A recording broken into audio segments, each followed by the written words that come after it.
guru hebat SMP Negeri 42 Medan. Waalaikumsalam warahmatullahi wabarakatuh. Selamat pagi.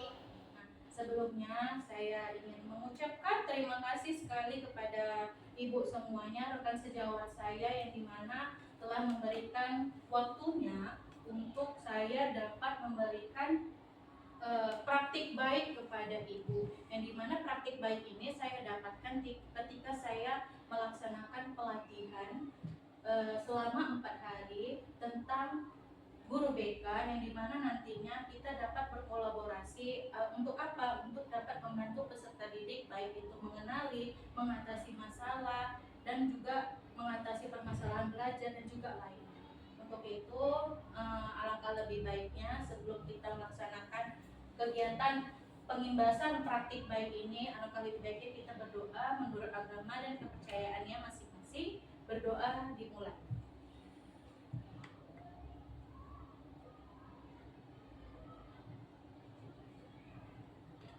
Berdoa selesai. Oke, semangat kan ibu-ibu? Semangat.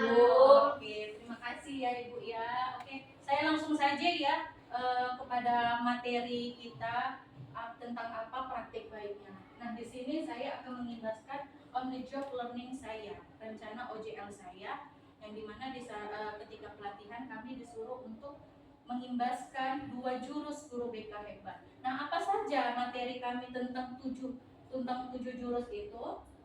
Saya perkenalkan. Nah, ketika saya melaksanakan pelatihan, ini terdapat 7 jurus guru BK hebat. Jurus kayak silat ya, Bapak Ibu. Nah, yang pertama tentang kenali potensi. Nah, di sini nanti di materi ini ada yang namanya mengenali gaya belajar, kecerdasan anak itu apa, dia mengenali kecerdasannya tipenya apa, dan juga minat bakatnya gitu. Lanjut ada kelola emosi. Nah, lanjut tumbuhkan resiliensi. Lalu ada tentang jaga konsistensi. Yang kelima tentang jalin koneksi, lalu bangun kolaborasi. Nah, yang selanjutnya menata situasi. Nah, yang ingin saya imbaskan adalah tentang bangun kolaborasi dan juga tentang kenali potensi. Bangun kolaborasi itu maksudnya saya sebagai guru BK dan juga ibu sebagai guru mata pelajaran, terus apalagi guru mata wali kelas dan juga guru wali sekarang masuk ya. Kita dapat berkolaborasi ibu-ibu semuanya. Tentang apa? Tentang kenali potensi siswa. Sebelumnya saya ingin bertanya dulu. Sudah kenalkah Bapak Ibu semuanya akan muridnya sendiri? Insya Allah kenal. Semua? Semuanya. Semua ya. Tapi berhubung saya bertugas perpustakaan. Iya. Semua. Oke, mantap, tepuk tangan dulu untuk Ibu Lucy Asmita. Mantap ya Bu ya. Nah, di sini nanti saya akan dapat membantu Ibu lebih mengenali lagi tentang potensi siapa diri siswa itu. Begitu ya. Nah, saya juga bertanya-tanya juga ketika ke pelatihan, apa sih fungsi dari 7? Mengapa guru mata pelajaran yang lain, wali kelas maupun guru wali harus mengetahui salah satu atau semuanya, lebih baik semuanya tentang guru BK hebat ini gitu. Kan guru BK kenapa harus diimbaskan ke teman rekan sejawat mata pelajaran yang lain dan juga wali kelas? Nah, ternyata Bapak Ibu ini semua akan berpengaruh kepada tugas kita saat ini, tugas baru kita saat ini tentang guru wali. Nah, kami nanti ketika selesai ini semua segala macam selesai, nah nanti kami akan mendapatkan tugas untuk mengimbaskan lagi, memberikan informasi lagi kepada ibu calon guru wali. Di sini kan kita sudah diberikan kan satu guru berapa yang 18. Beda-beda lagi kan siswanya begitu. Tentu kita harus memiliki pengetahuan tentang ini semua. Oke, lanjut ya Ibu semua.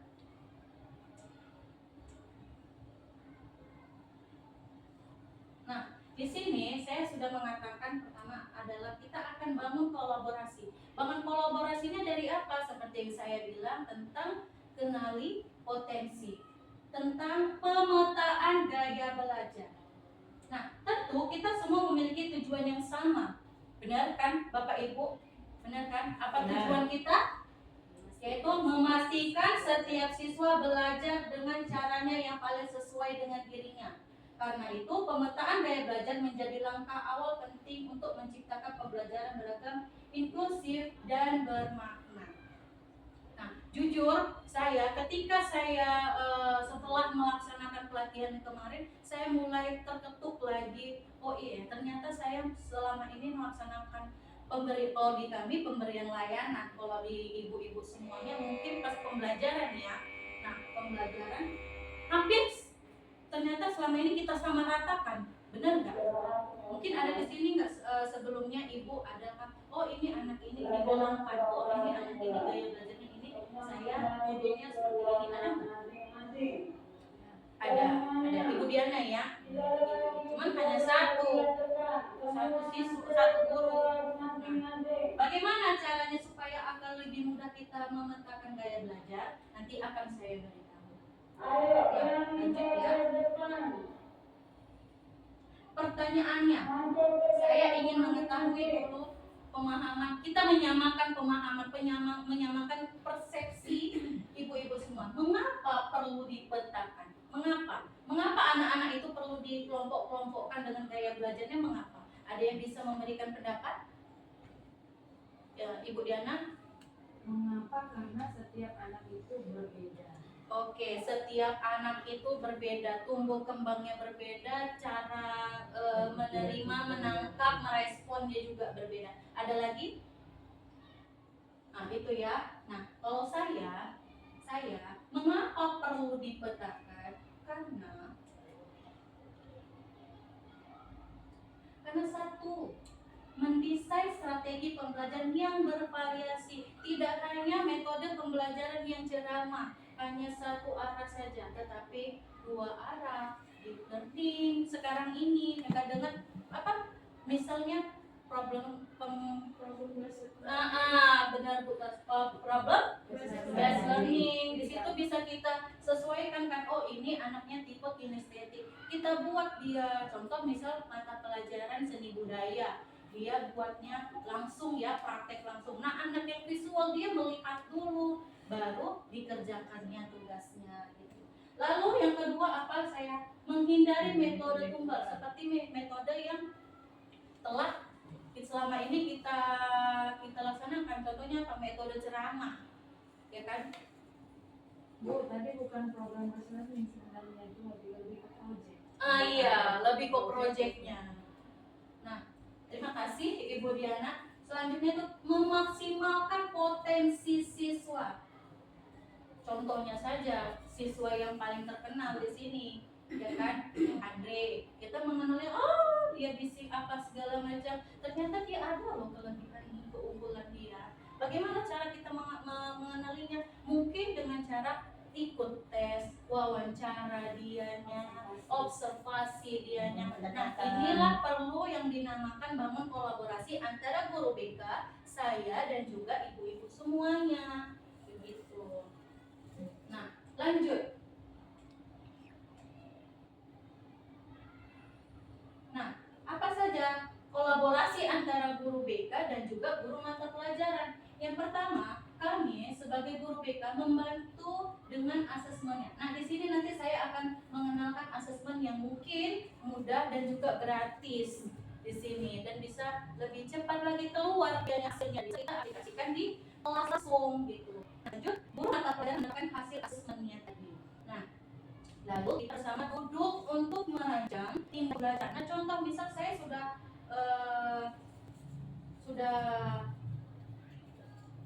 memberikan instrumen ini kepada anak kelas 7D.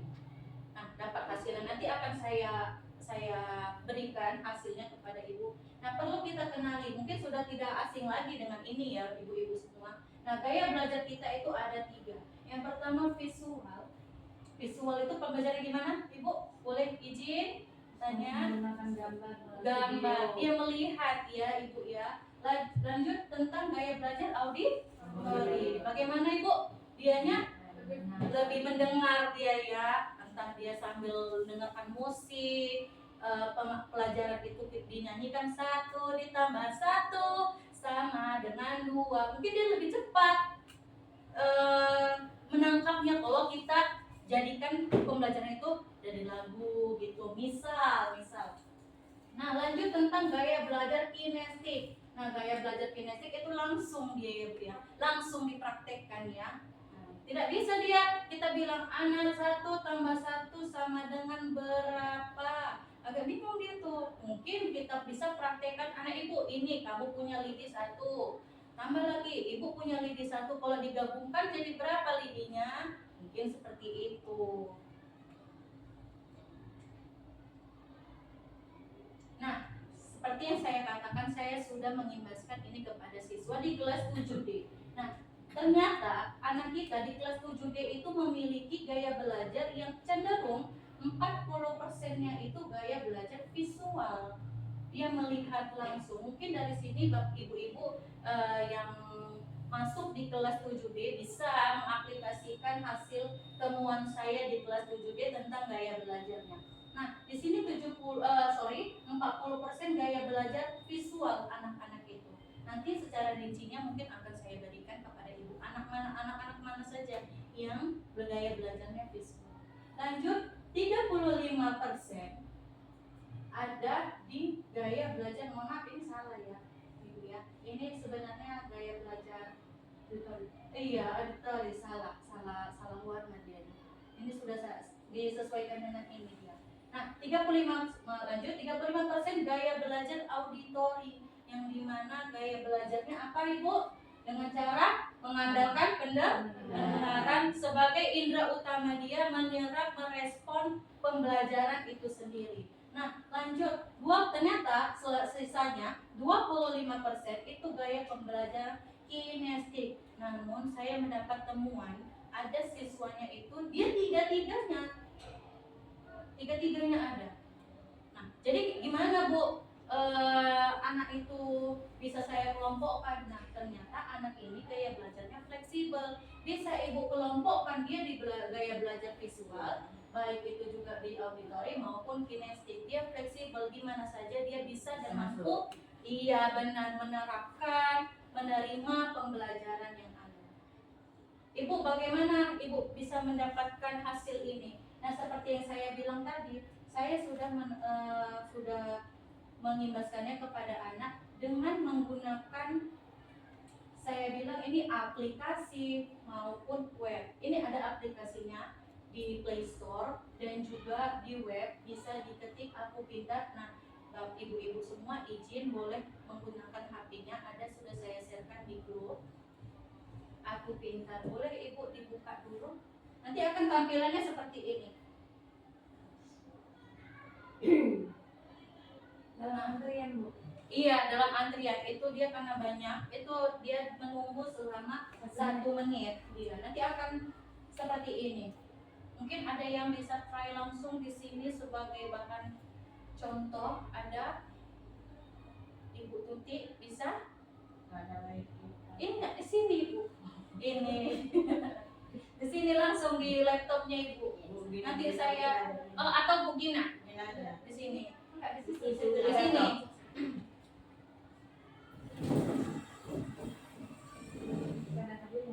Biar dapat hadiah Wina. Iya. Wina. Meskipun Ibu Dina langsung klik aja ikuti tes sekarang. Nah, ini masih loading ya Ibu ya. kami boleh ikut kan Bu? Boleh, sangat boleh. Memang kita kasihkan waktu dan tempat ya untuk Habis ini Ibu Bu Diana. bisa mengaplikasikannya nanti di Saya besok aja, Bu. siswa. Ini dalam menunggu antrian selama 1 menit menunggu. Kita tunggu ya Ibu sebentar saja. Nah, nanti otomatis akan dibuat ulang. Ini kan dalam keadaan loading, jadi nanti ketika ada yang nanya siswanya, Bu ini gimana, jangan panik. Kita bilang saja sama siswanya, sayang sebentar ya, ini dalam waktu proses entry. Nanti akan berubah tampilan akan ditampilkan. Entah ini juga ada yang sudah berhasil, ada yang lanjut. Iya, tinggal diklik ini aja ibu. Ini lalu lanjut. Fleksibel Bu, 33. Oh, Ibu sudah? 33%. Oh, mantap, kita berikan Ayo, tepuk tangan Ibu. kepada Ibu Diana. Bukan. Masih loading ya Ibu Gina ini. Oke. Oh, ini sudah. Nanti tinggal diisi aja pernyataan yang ada. Nanti lanjut. Nanti next, selanjutnya begitu sampai pada akhirnya lihat hasil. Nanti akan ditemukan hasil Ibu apa gaya belajarnya. Oh, udah visual dan kinetik, berarti Ibu Tasya bisa dikelompokkan di gaya belajar visual dan gaya belajar kinetik gitu. Mungkin ini loading Ibu, jaringannya juga. Ya, jaringan tidak mendukung. Oke, sudah ada 2 orang ya yang sudah keluar. Maria udah. Bu Wiwi saya apa hasilnya kemarin? Tanya kamu ini. Sudah Ibu Wiwi, apa hasilnya? Fleksibel juga. Banyak sekarang ternyata ya guru-guru hebat ini fleksibel, bisa dikelompokkan di gaya belajar visual, auditori maupun kinestik. Ada lagi yang sudah keluar. Jadi nanti kita kenal berhubung sekolah kita tidak boleh bawa HP siswanya, mungkin nanti diinfokan, lalu nanti kita yang menyimpan HP-nya, nanti kita aplikasikan kepada siswa. Oke.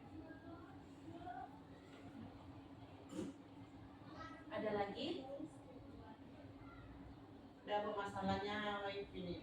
Oh iya. Wifi-nya nggak berkenan dia. Pernyataannya disesuaikan dengan diri ibu masing-masing. Nanti ketika kita menggunakannya sama siswa, kita imbaukan lagi anak ibu jangan nyontek, jangan ikut-ikutan temannya, karena hasilnya ini akan berpengaruh kepada diri kamu sendiri juga.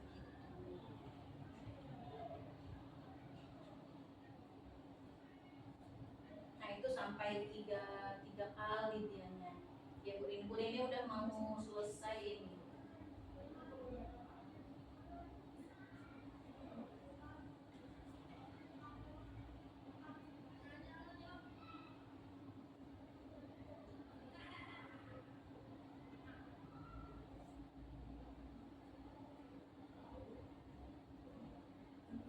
Nah di sini izin sambil untuk mengisikan di sini di Aku Pintar ini tidak hanya tentang gaya belajar saja Ibu. Di sini juga kita bisa mampu membantu siswanya. Kan kita dikasih waktu ya untuk kita melakukan bimbingan di guru wali ya. Berapa itu Bu? Selama 1 minggu berapa kali pertemuannya? 1 kali ya? 1 kali seminggu. Nah 1 kali seminggu mungkin bisa Ibu.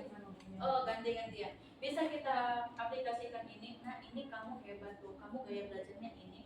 Jangan kamu samakan diri kamu sama siswa yang lain. Contohnya misal belajar matematika dia cenderung pandai, tapi kamu tidak. Jangan. Bukan berarti kamu bodoh, mohon maaf. Tetapi kamu istimewa di bidang lainnya. Gitu. Di sini ada juga nih. Nanti dia di tes di sini. Nanti bisa Ibu klik aja. Di sini ada tes minat bakat. Di situ ada tes kecerdasan. Di situ juga ada. Bisa kita kenali ke siswa, nah kamu ternyata istimewa, kamu ternyata hebat. Oke? Sudah Ibu semua sudah keluar kan semuanya? Sudah? Oke, izin Ibu Dina ya. Nah, jaringan Ibu Dina ya, mohon maaf ya Ibu Dina. Takut Dina. Dina laptopnya dipegang. Iya. Oke, sampai di sini ada yang ingin dipertanyakan Ibu mengenai praktik baik kita pada pagi hari ini? Itu yang 7 jurusan itu Bu. Coba boleh. Kenapa itu 7 jurus jurus? Bu. 7 jurus. Ya jurusan silakan. Iya, kenapa itu Bu? Yang poin kedua itu lah, mengelola emosi. Nah, di situ khususnya saya lah kan, Iya. kalau masalah pas pembelajaran berlangsung, kadang-kadang siswa gimana kita cara mengelola emosi itu Oke, saya ada tips ini. Memang kadang terlebih lagi guru BK ya, guru BK setiap hari menangani masalah. Padahal kadang mohon maaf apabila ada yang di sini tersinggung. Nanti ada anak yang bermasalah langsung dikasihnya, langsung diapa. Padahal kan tidak seperti itu. Nah, ketika saya menghadapi situasi seperti itu dan juga saya mendapatkan ilmu juga di sana, lebih baik kita berhenti sejenak. Itu dengan metode stop. Berhenti sejenak, mungkin ibu bisa sebentar ya nak ya, mungkin ya, misal anak itu lagi bergontokan, bu begini, lebih baik ibu tetap tarik diri ibu, lalu ambil nafas, tenangkan diri. Ketika ibu sudah merasakan dimana ibu merasa tenang, sudah enjoy untuk kembali lagi ke kelas, ibu bisa memberikan anak ibu, baru ibu memberikan sentuhan atau arahan kepada siswa. Lebih baik kita stop dulu bu, sejenak kita diam berhenti. Iya, daripada nanti kita menghadapi anak sana, bu begini, oh kamu parah kan gitu, tidak akan menemukan titik temunya begitu. Menghindar 2 menit. Iya, berhenti sejenak gitu. Oke, Ibu Tasya ada. Kan kita itu mungkin ya dalam satu kelas itu kita memiliki siswa yang dengan gaya belajar sama sih. Iya benar. Otomatis ada berbeda. Sedangkan saya dalam satu minggu itu hanya 5 les atau 5 judul. Bagaimana cara kita agar semua siswa itu bisa terikut sertakan dalam metode belajar yang kita buat? Sedangkan mereka itu belajar berbeda. Iya, tentunya inilah kita perlunya yang namanya berkolaborasi. Nah, Ibu Tasya bisa nanti berkolaborasi dengan guru IPA-nya, atau juga kita nanti kita buat jadwal duduk bersama. Contohnya misal Ibu Diamond bukan maksud untuk mengajari, misal contoh fotosintesis. Nah, Ibu rancanglah gaya modulnya. Modul ini memang kita sedikit capek Ibu untuk yang dinamakan tujuan kita itu tadi. Nah, Ibu nanti rancanglah pembelajaran yang ketiga itu tadi. Dia berbeda Bu, tidak bisa kita samakan. Nah jadi ketika itu nanti kan Ibu sudah dapat nih hasilnya. Misal di kelas 7B Ibu sudah dapat berapa persen. Oh ini anak, kinestik Ibu kelompokkan, auditori Ibu kelompokkan, visual Ibu kelompokkan. Nah setelah itu Ibu kan itu sudah merancang pembelajarannya. Contoh fotosintetis, anak yang visual ini langsung dia melihat, dia kan utamanya untuk dia merespon itu dengan melihat. Nah sedangkan anak auditori dia mendengar gitu. Mungkin Ibu seni bakal sedikit capek, tetapi itu tadi nanti akan seru sendiri Bu. Nah kinestik mungkin Ibu bisa bawa anaknya keluar. No ini ini ada matahari, ini ada daun, ini langsung dia kena. Nah inilah yang dinamakan fotosintesis. Mungkin Ibu yang lebih tahu, tetapi saya mencontohkan seperti itu Bu. Rancanglah dulu modulnya, kalau kami dibilangnya RPL-nya sesuai dengan tipe-tipe anak itu sendiri gitu. Jadi tidak bisa disamakan gitu. Supaya apa? Supaya anak langsung merasakan yang namanya pembelajaran mendalam itu sendiri. Oke, ada lagi? Cukup. Oke, cukup ya. Ibu-ibu juga sudah menemukan gaya belajarnya dan bisa diaplikasikan secara langsung kepada siswa. Lebih dan kurang saya mohon maaf, dan sangat-sangat saya mengucapkan terima kasih kepada Ibu yang sudah memberikan waktunya kepada saya dalam untuk mengikhlaskan praktik baik ini. Terima kasih saya ucapkan. Wabillahi taufiq wal hidayah. Wassalamualaikum warahmatullahi wabarakatuh. Waalaikumsalam warahmatullahi wabarakatuh.